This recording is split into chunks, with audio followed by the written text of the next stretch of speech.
Hey y'all, this is Billy Don Loper, the Magnolia Outreach Coordinator here at the Mississippi Library Commission. Today we're going to take a look at one of the great databases offered on Magnolia to all Mississippians through their local public school libraries, and academic libraries with support from the state legislature. So we're going to step over to a database view and I'm going to walk you through how to make most out of your time on Magnolia. Okay, so the database that we're going to be talking about today is Alt Health Watch. It's a database provided by EBSCO within Magnolia that is focused around alternative health resources. And so this is great for people interested in concepts like acupuncture or herbal remedies or other sorts of alternative medicine. So first we're going to get started talking about some of the features built into every EBSCO database. So if you look up in the right-hand corner, you'll see this area that says My EBSCO. And if you click into that, it will give you the opportunity to make your own free My EBSCO account. And the benefit of that is that it allows you to make use of the My Dashboard area. So if we take a look over here on the left-hand side of the screen, you're going to see the My Dashboard.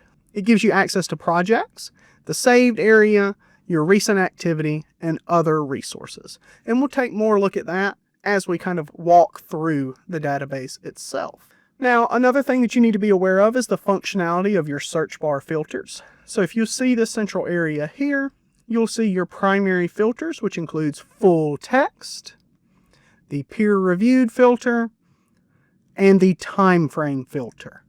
There is also the advanced search function, which will give you the opportunity to further refine the search terms if you feel you need to do that. This is also the point where I want to pause and be sure that I mention that you need to make sure you're making use of your Boolean phrases. That's things like and, which includes both terms, not, which includes only one term, not the other, and or, which includes either term in the results. So now that we kind of have walked through these general processes, we're going to go ahead and do some example searches. So let's go ahead and step here into our search bar and do our first example search for acupuncture. And here you'll see the search results for just acupuncture. So this is going to list out all of your periodical and academic journal articles. Now you can come up here and filter down to just full text. And then you can also filter down for peer reviewed. Now you'll see here that most of these results are peer reviewed. We actually have to go a further page in to find some that aren't. There is your first periodical. However, you might want to just go ahead and cut all of those periodicals out. You're only interested in academically sourced resources. So let's go ahead and click that peer-reviewed area, and that'll pull down those results a little bit more, pulling any of those kind of magazine articles out. And now you'll see here that these all come from academic sources. They are great for kind of getting more detailed resources. If you are interested in pulling down the time, and only looking at ones from, say, the last 5 years, that is when you would use that time filter. But we're going to go ahead and click into one of these, and we will save it. You'll see here that you can then add it to a project, and we are actually going to create a new project, and we are going to name that Health Information. And when we click Create down here, it'll automatically add this resource to that project. You'll see that if you click this download button here, you can download it as a full text PDF. There is also the citation generator if you happen to be using this for any kind of college research. And then you can share it, which allows you to send it to Google Drive, create a link, and then this is a different location where you can download it. It is just like clicking that download button there in the center. But let's refine these search results a little bit. So let's say acupuncture and headaches. Now this is only going to give you results related to any benefits that acupuncture might have related to headaches. So again, let's save it. Let's go ahead and add it to our project. And there is another example document added to our project. But let's step over to our second example search. Let's say herbal remedies and inflammation. And again, it's going to pull over primarily peer-reviewed information. You'll actually see there just below the search bar that it has carried over those filters for full text and peer-reviewed. So again, just like everywhere else, you can download it.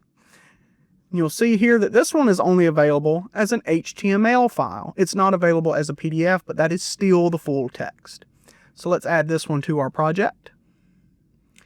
So let's go ahead and do another example search. Let's say we're wanting information on herbal remedies, but not as they relate to inflammation. You would use that other Boolean phrase. We would say not inflammation, and it will pull over a completely different set of resources. So let's go ahead and click into one of these, and let's go ahead and add it to our saved and to our projects. And then we're going to step over and take a look at that My Dashboard area and kind of see exactly its usefulness. So let's go ahead and go into projects. And here you will see all of the projects that I've ever created, but we're going to click into our health information one, and there's all the resources that we've saved today.